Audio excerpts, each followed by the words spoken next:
Hello, and welcome to Work Your Passion, a podcast dedicated to creativity and passion. I'm your host, Rocco Jeppy.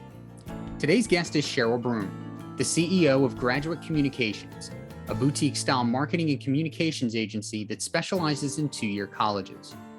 Cheryl and her husband both worked 60-plus hours a week at another agency until the summer of 2020, when just 4 months into the COVID-19 pandemic, they put in notice and became the newest members of the small business owners community. In this episode, you'll learn where Cheryl cultivated her work ethic, what it's like and what it takes to start your own business, how to succeed through networking and previous experiences, what it's like to run a business with your spouse, and so much more. So, what do you think it's like to leave your full-time job and bet on yourself? Sit back and listen to part 1 of Work Your Passion, episode 4, the one with Cheryl Broom, to find out.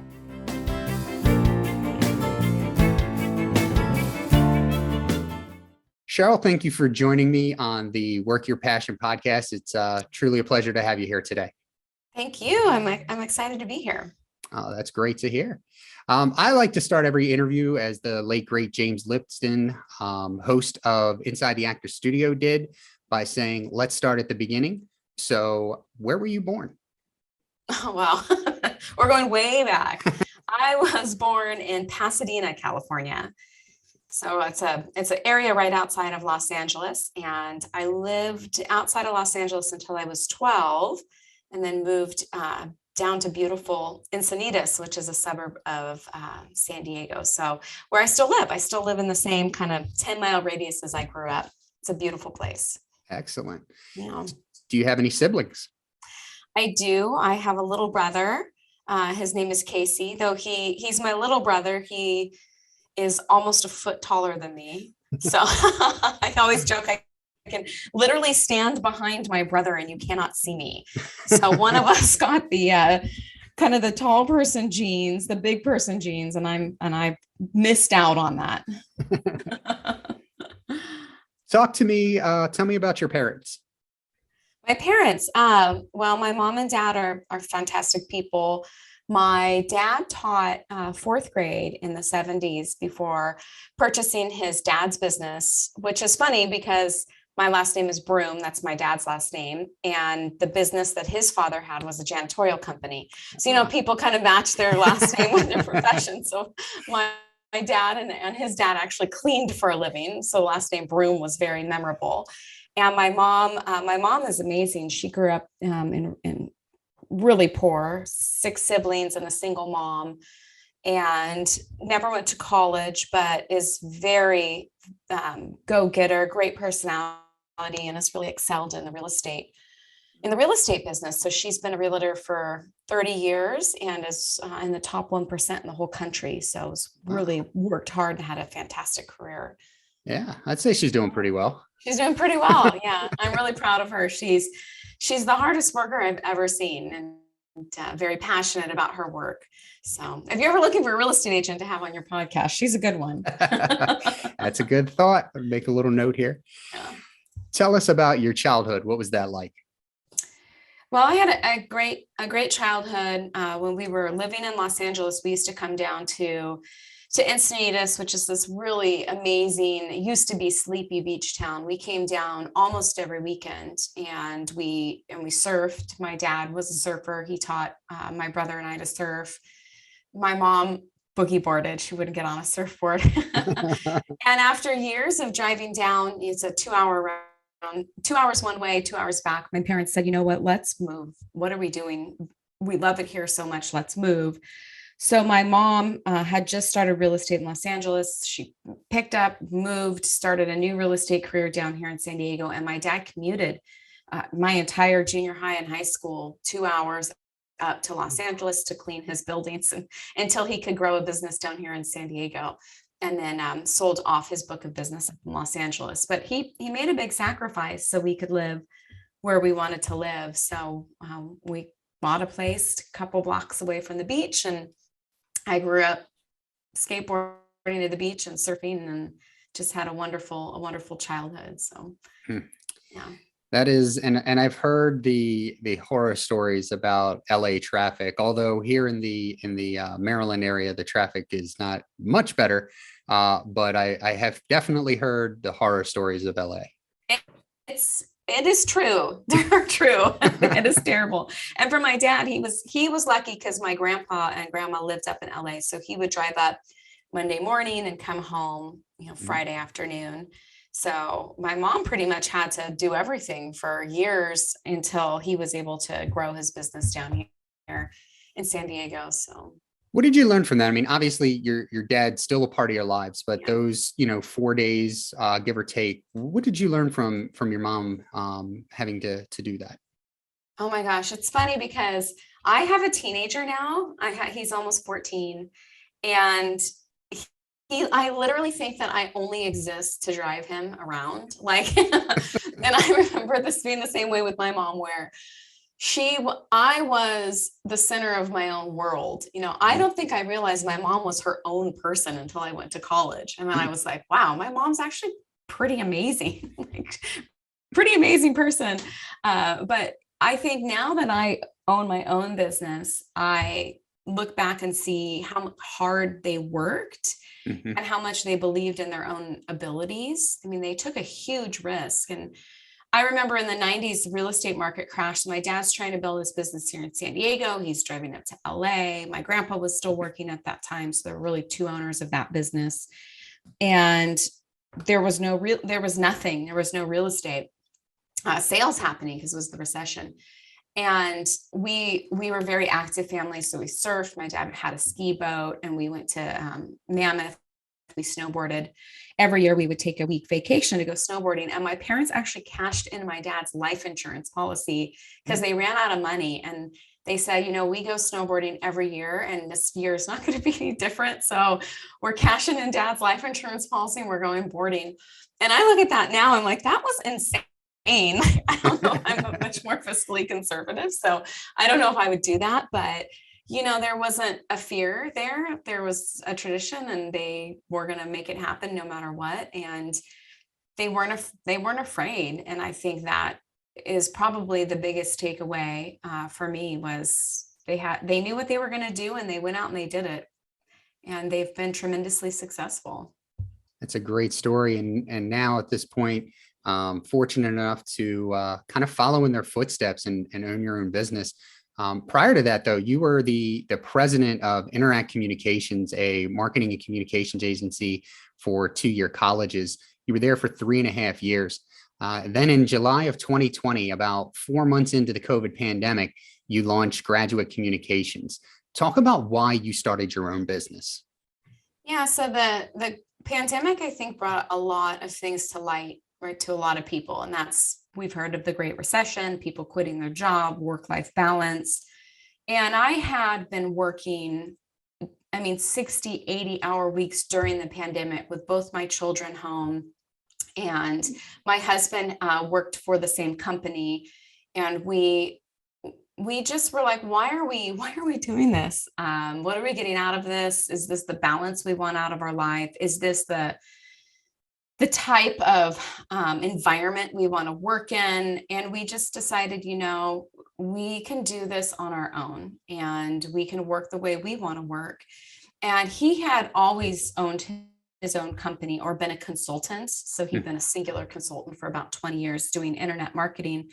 And I had to kind of grapple with, what have I been afraid of all these years? Why did I go help somebody else grow their business as a president and sacrifice, hours of my life traveling around the nation? Why haven't I done this for myself? So it was a big gut check for me. And I think the pandemic helped put that in perspective. So we decided, we are going to go out and do this on our own. We're in California. We have a lot of connections. And so we launched our business. We actually had thought that we would launch it. We gave notice, and we thought, okay, well, give us a month or two. We really need to regroup. We had saved up enough money where we could take a lot of time off and just figure out, what do we want to do with the business? What do we want to call it? What's the website going to be? How are we going to differentiate ourselves? But literally within 3 days, I had colleges calling, asking for proposals.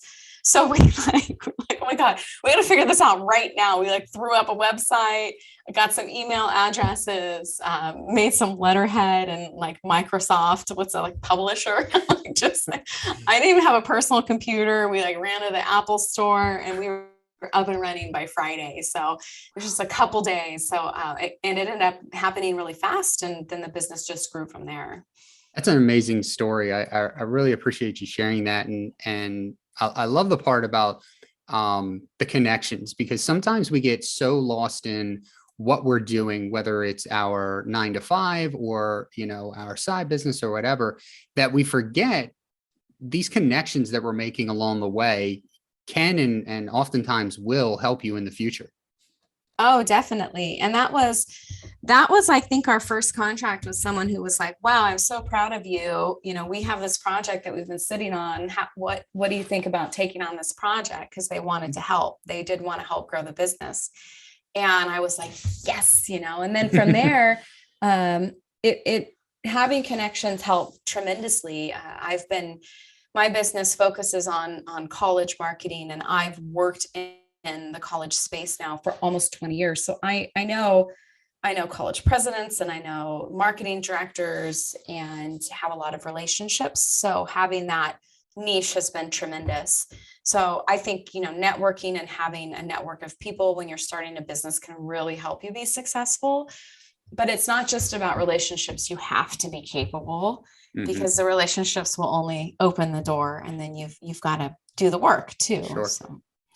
Along those lines, what did you learn in your previous jobs in public relations and working in academia that helped you launch this business?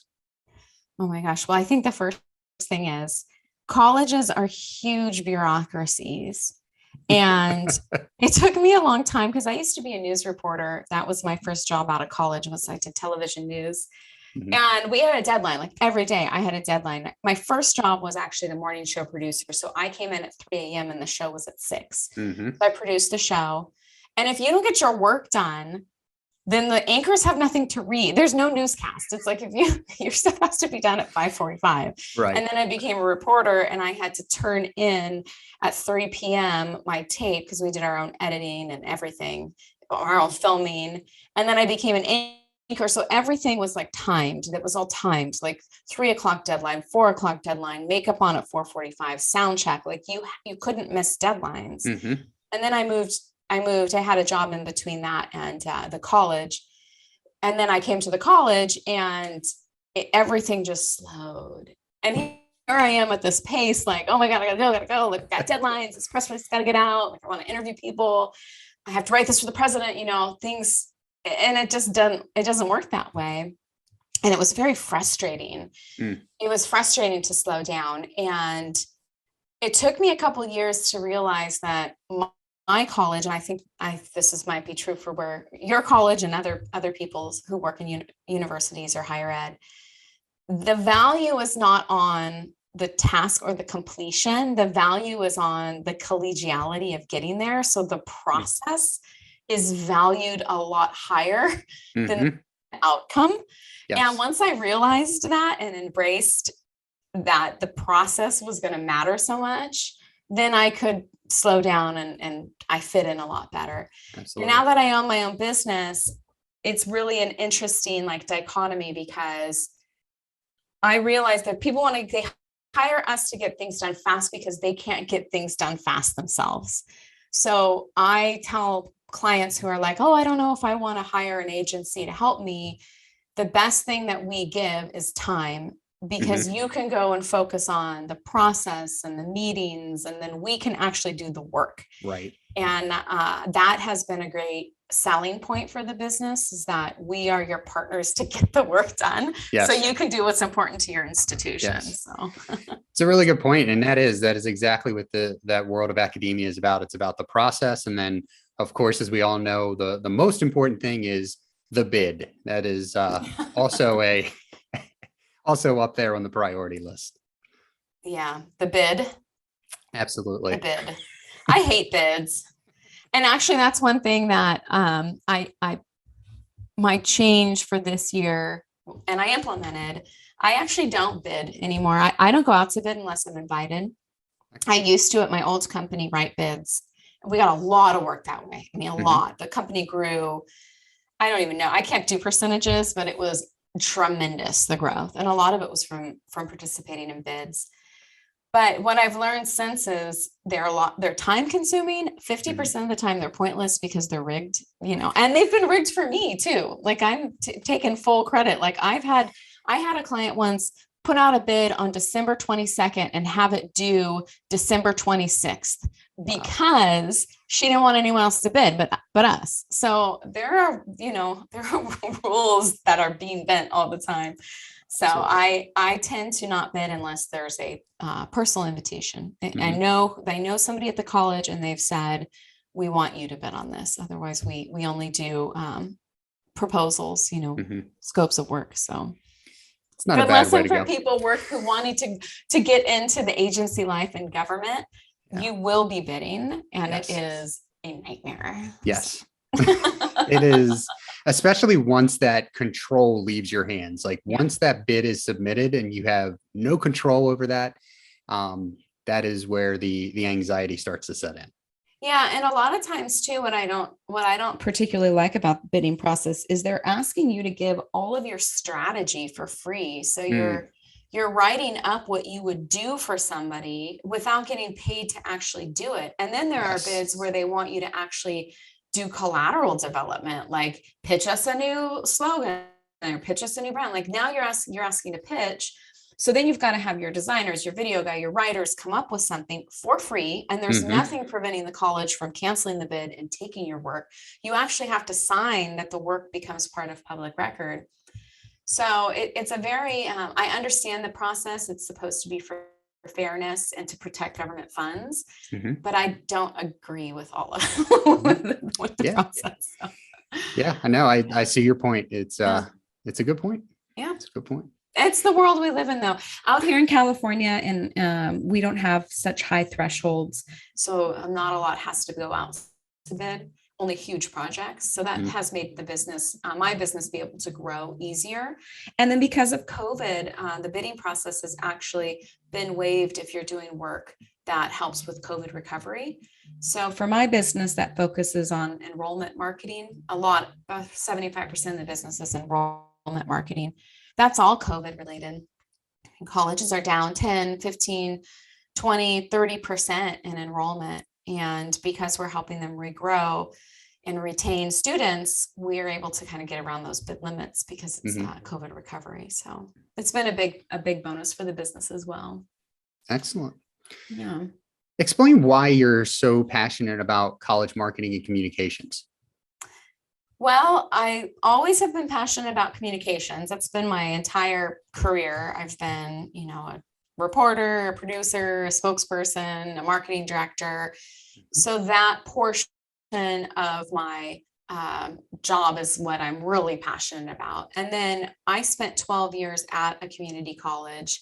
And I remember when I was told about the job, somebody told me about the job. I was like, community college, like that doesn't pay anything. What I'm not going to go to community college. And then I saw how much it paid and the benefits. I was like, wow, I need to rethink this. And then I got the job and I started working at this college, and it is just tremendous what community colleges do for the community, for students. I became a professor at my college and taught at another college down the road. And just the students are incredible from all walks of life, from 16. I had one class one semester. I had this 16-year-old brilliant girl who was taking my class while going to high school so she can get, to her AA while she was a high school student.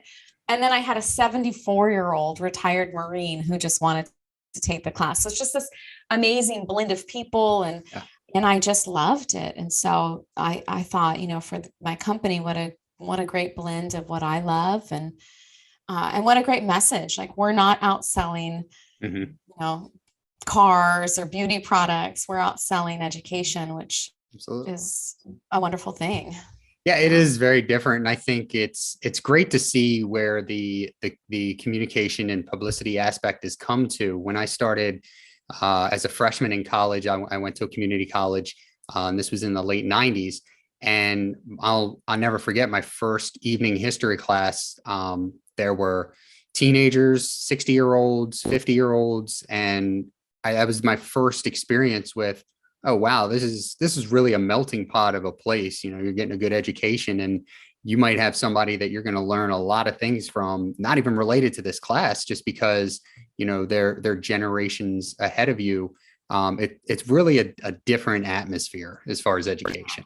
Amazing. One of the funniest moments I had when I was teaching a public speaking class, and there was a young man. He was probably like, I'm guessing 18 or 19, and he always sat next to a guy in his 50s, and they actually became close, and they talk a lot and exchange notes. And I had this like group work that we did where you had to, for your persuasive speech, bring in your thesis statement. Mm-hmm. And then you would read your thesis statement to the class, and people would ask you questions about it to help you get to like what your arguments were. And so this kid's thesis statement was that old people should not have driver's license, that the state should take driver's license. And so somebody said, well, what do you mean by old? Like, what are you actually arguing? And he was like, I don't know, like when you turn 55, you shouldn't be able to drive anymore.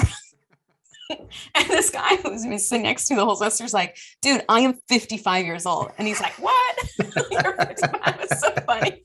He's like, okay, I change it, maybe like 75. It's like, what a perspective. And God, we laugh so hard. But that's the type of thing that happens in classes where you just have this wide variety of people, is your perspective changes and your eyes open, and it's just wonderful. Your husband, Christopher Walker, is the COO, of Graduate Communications. How did that come about, and what's it like working together? I know you touched on it a little bit earlier, but just interested to get a little bit more. Well, when we decided to quit our jobs and to start our own company, I was going to be the CEO because I worked in colleges, and so that kind of just fit. It was just, we didn't even talk about it. And my main role is supposed to be sales, and I'm doing a lot of client work, which I love. But ultimately, my goal would be that I'm 75% out doing sales. And my husband, Chris, like I said, he's been a consultant almost his entire career in digital marketing, so he knows how to run QuickBooks and how he knows all of the operational part of the business. Mm-hmm. So that was a natural fit. And then we wanted to be able to be a woman-owned business as well. And so there's like a percentage of ownership that a woman has to have to be a woman-owned business. So that was another factor in structuring our business the way it was. Though I have been so busy, I've never submitted the paperwork to be a woman-owned business, but we are one.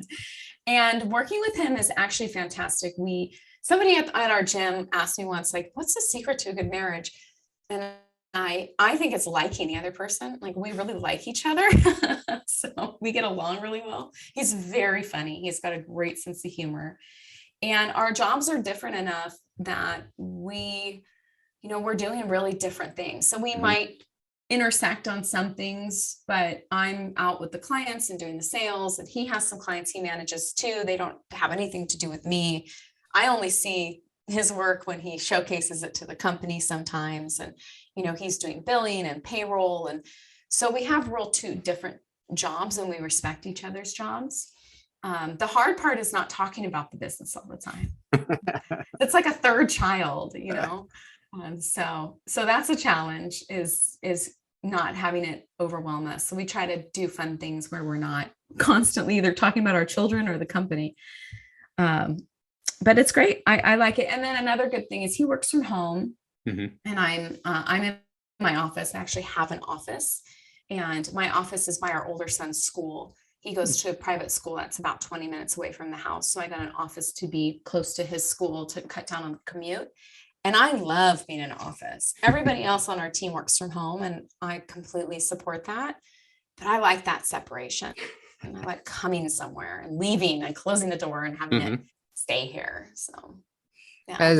Has working with him, has it worked out better than you imagined it would, or is it about the same as you thought it would be? I don't know. I don't know if I thought beforehand if it would be good or bad. We just did it. Like, literally, it was almost like a knee-jerk reaction. We went on vacation, during COVID, during 2020, we went up to about 4 hours north of us to this little town. And it was there where I was like, I don't want to work anymore. Like, I'm done. I'm done working for this company. It's been a long time coming. I should have done this, years ago, but let's do it. Let's do it on Monday. And we were like, okay, like that literally was how fast we made the decision. Wow. So I didn't even put thought into working together, owning a business together, but it's gone great. I mean, it's really gone well. And we've joined a peer group since then.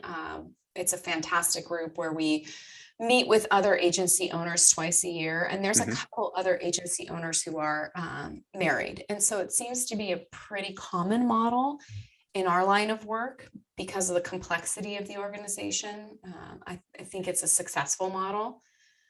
So, and we have already done so much together. It hasn't been that much of a challenge. So, but you do, my advice to anybody else going into business with your spouse is to like the person, and then to find time where you're not allowed to talk about the business, where you have to do something that's not business related. It's great advice. Yeah. On the opposite side of things, what did you fear most about starting this business? I think that's such a good question, because I feared just starting the business, period. And I didn't even know what I was afraid of. I think I was afraid of failure. And I actually had to talk to a lot of people over the years about, how has your business worked? What's made you successful? What have you been afraid of? And going out and talking to other business owners put a lot of things into perspective. And somebody once said to me, that stuck with me, like, the beauty of owning your own business is you're the last one to go. So even if the business fails, like you are still there, like you're still there. And so for me, having a cushion, having a safety net of the money that we saved took away a lot of the fear, because I was like, you know what, that's right. If we fail, we are still here, and we have enough funds where, we can try this out for a year, see how it goes. And if it doesn't work, then we can do something else. And it did work. And in fact, it's done tremendous. It's exceeded both of our expectations, how well the business has gone. So I think just getting over that fear of failure and knowing, there's other things out there. This business doesn't work. It doesn't mean that you're a failure. It just means that the business didn't work. So it's really good information. Along those lines, how do you overall define success, and is failure a part of success? Oh, well, I don't know how I define success. My mom asked me this. She's like, where do you want to see yourself in 7 years? I'm like, I don't know. I can't even get through the week. Like, I have 2 kids. I used to always hate that question. Yeah. Where do you see yourself in 5 years? I don't know. I don't know. No, actually, a success, we actually got, when we first started the business, we said, what do we want our business to look like? What kind of model do we want? Do we want to have 30 employees? Do we want to have 50? Do we want to make, 10 million revenue a year? What do we want? And I had met this woman years ago who owned an agency, and her niche was casinos, which is a very lucrative niche. But she had a staff of 7. She made a tremendous amount of money. Her staff were all well paid. She had great benefits. She had a really good work environment. And I always admired that. She knew exactly where she wanted her business to be. She didn't need to be the biggest. She just needed to be the best run. And so that is my goal. Is I don't need to have a huge team. We do have a great team of employees, which is great. And we have subcontractors who we rely on, who I've had relationships with for years. A lot of these people were my subcontractors when I was at the college, and that's what they want to do for a living. They want to be subcontractors. And so we have a fantastic team right now. And that's the vision that I see, is small group of people who are highly committed, who love their work, who I can pay well, and take care of, and do great work. And that's what success looks like. Failure is definitely disappointing clients. We've never been fired, knock on wood. We've only been in business for like a year and a half, but there have been moments where clients have been disappointed, where we're people too, where somebody makes a mistake or something's not done to expectations. And I do fear that, because I want want people to be happy with their work, and I want our employees to feel like they're doing good work. But when you have 20 clients, you don't always, hit the nail on the head. And what I've learned is sometimes it's how you deal with those situations that strengthens your relationship with your clients even more than, knocking it out of the park. If there's a hiccup and you deal with it well and professionally, people are really grateful for that. And if they're not, then maybe they shouldn't be people we're working with. That's point. Another success. Yeah. I'd love to get to the point where we take on the clients we want to take on. We do the jobs that we want to do, that we excel at, and we don't just say yes to everything. Excellent.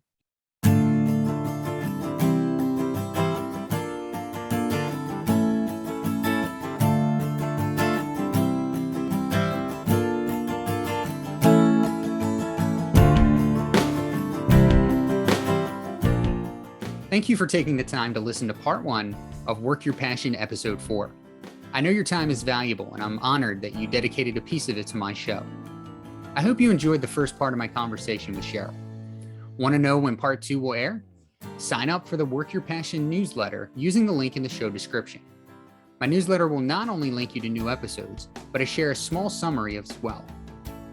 Be sure to check out the show notes for more about Cheryl, as well as how you can connect with her on social media. If you enjoyed this episode, please consider leaving a tip in the tip jar. Proceeds will go to creating a better platform to share the stories of talented creatives with things like upgraded software, tech equipment, and time. If you're a newsletter subscriber, you know that now through summer, tips will go toward helping the 2 feral cats and 4 kittens my wife and I are fostering. Thanks to those of you that have already donated, Mama Gracie, her kittens, and Uncle Willie are all doing great. Thank you again for listening. I look forward to continuing to share with you my passion, telling the stories of amazing people. So long, and be well.